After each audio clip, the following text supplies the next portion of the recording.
Alright, is that good? It's not upside down anymore, is it? Okay, alright, we're good. Okay, so tonight's book is called Storm in the Night, and it's written by Mary Stoles. Kitty, kitty, kitty. Storm in the night, thunder like mountains blowing up, lightning licking the navy blue sky, rain streaming down from windows, babbling in the downspouts. And Grandfather and Thomas and Ringo the cat, they were in the dark, except for Ringo's shining mandarin eyes and the carrot-colored flames of the wood stove. They were quiet in the dark. "We can't read," said Grandfather. "We can't look at a TV," said Thomas. "Too early to go to bed," said Grandfather. Thomas sighed. "What will we do?" "No help for it," said Grandfather. "I shall have to tell you a tale of when I was a boy."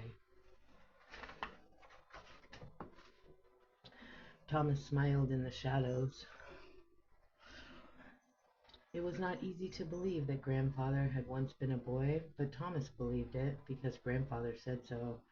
Thomas believed that long, long ago, probably at the beginning of the world, his grandfather had been a boy, as Thomas was a boy now and always would be.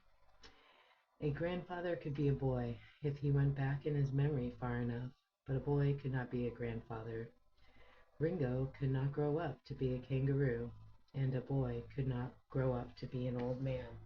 And that, said Thomas to himself, is that. Thomas is petting the cat. Grandfather was big and bearded. Thomas had a chin as smooth as a peach. Grandfather had a voice like a tuba. Thomas's voice was like a penny whistle. "I'm thinking," said Thomas. "Ah," said Grandfather. "I'm trying to think of what you were like when you were my age." "That's what I was like," said Grandfather. "What?" "Someone like your age." "Did you look like me?" "Very much like you." "You didn't have a beard?" "Not a sign of one." "You were short?" "Probably." "Short?" "Certainly." "And your voice, it was like mine?" "Exactly." Thomas sighed. He just could not imagine it. He stopped trying.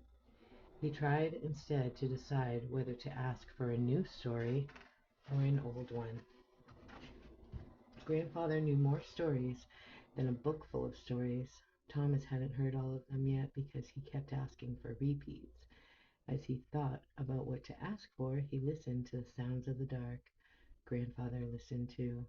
In the house, a door creaked, a faucet leaked. Ringo scratched on his post, and then Grandfather's chair. He scratched behind his ear, and they could even hear that. In the stove, the flames made a fluttering noise. "That's funny," said Thomas. "I can hear better in the dark, and I can than I can when the lights are on."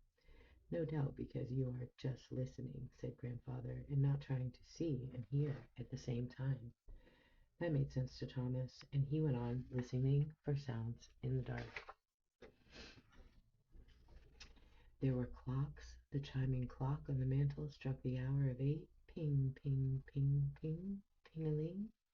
The kitchen clock, very excited. Tickety-tock, tickety-tock, tickety-tock, tickety-tock. There were outside noises for listening too. The bells of the Congregational Church rang through the rain. Bong, bong, bong, bong, bong, bong, bong, bong. 1, 2, 3, 4, 5, 6, 7, 8. That means it was 8 o'clock. What time is it now? It's 7:20 right now. Where are you? Automobile tires swished on the rain-wet streets.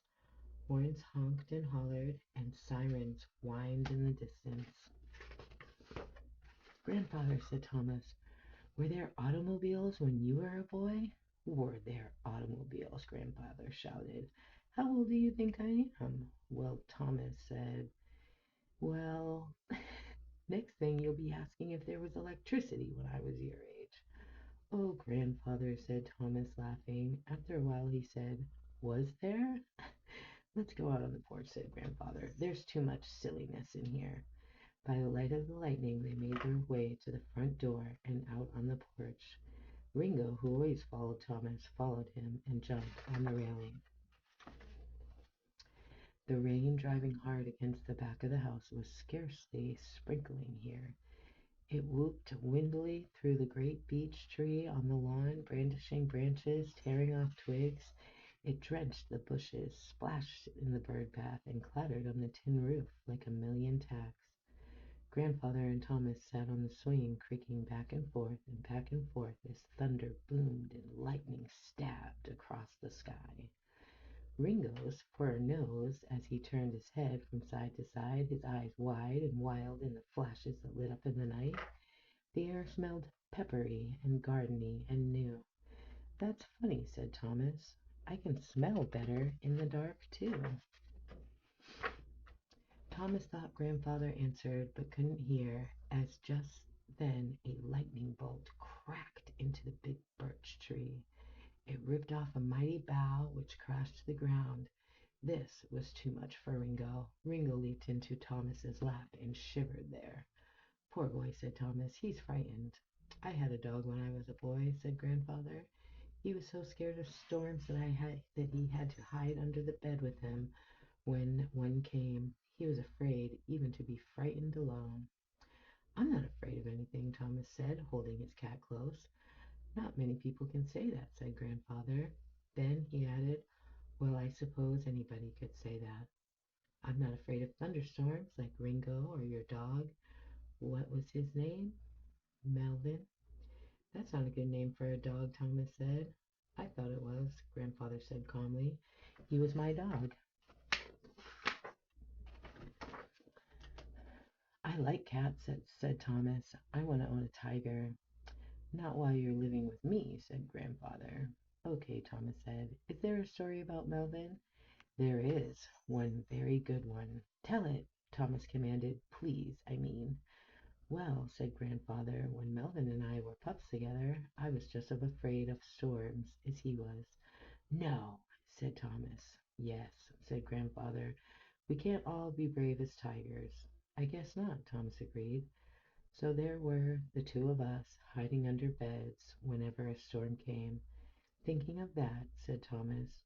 "That's what I'm doing," said Grandfather. Anyway, the day came when Melvin was out on some errand of his own, and I was doing my homework, when all at once there was a rumble of a warning. Down came the rain, down came the lightning, and all around, everywhere, came thunder. "Wow!" said Thomas.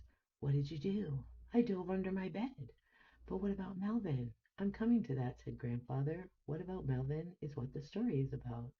"I see," said Thomas. "This is pretty exciting."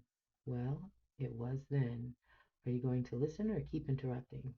"I think I'll listen," said Thomas. "Good. Where was I?" "Under the bed." So I was.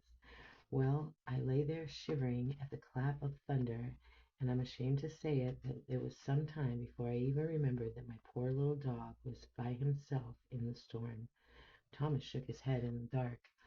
"And when did you remember?" "And when I did remember," Grandfather went on, "I had the most awful time making myself wiggle out from under the bed and go looking for my father or mother to ask them to help find Melvin for me."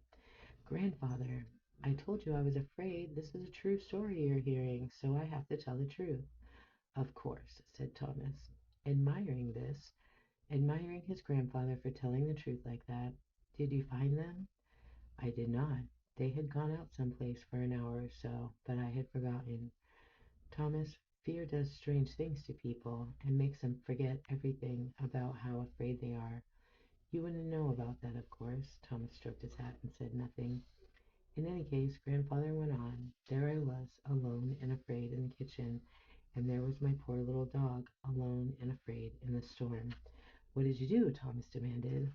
"You didn't leave him out there, did you, Grandfather?" "Thomas, I put on my raincoat and I opened the kitchen door and I stepped out onto the porch, just as a flash of lightning shook the whole sky and a clap of thunder barreled down, and a huge man appeared out of the darkness holding Melvin in his arms. Whew! That man was 7 feet tall and had a face like a crack in the ice. Grandfather, you said you were telling me a true story. It's true, because that's how he looked to me. He stood there scowling at me. Son, is this your dog? I nodded because I was too scared to speak. If you don't take better care of him, you shouldn't have him at all, said the terrible man. He pushed Melvin at me and stormed off into the dark. Gee, said Thomas, that wasn't very fair. He didn't know you were frightened too. I mean, Grandfather, how old were you? Just about your age. Well, some people my age can get pretty frightened. Not you, of course. Thomas said nothing.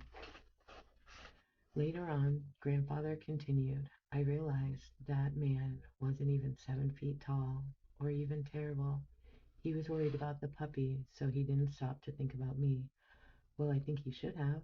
People don't always do what they should, Thomas. What's the end of the story? Oh, just what you imagine, Grandfather said carelessly. Having overcome my fear enough to forget myself and think about Melvin, I wasn't afraid of storms anymore.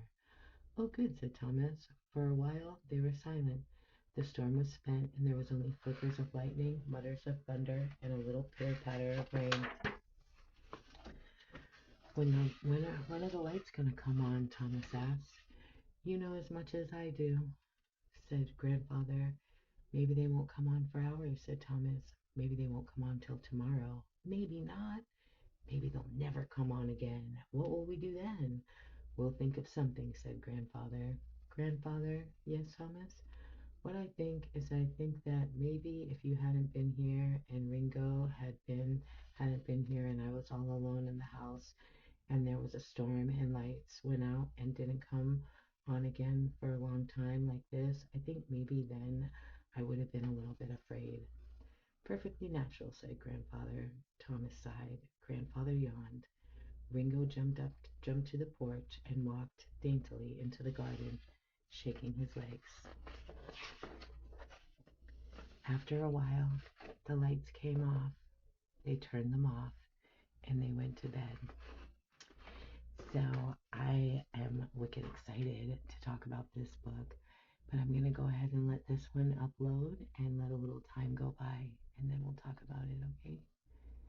Maybe even tomorrow. I'm not sure. My roommate is sleeping, so maybe it's better for us to talk about it tomorrow. We'll see, okay?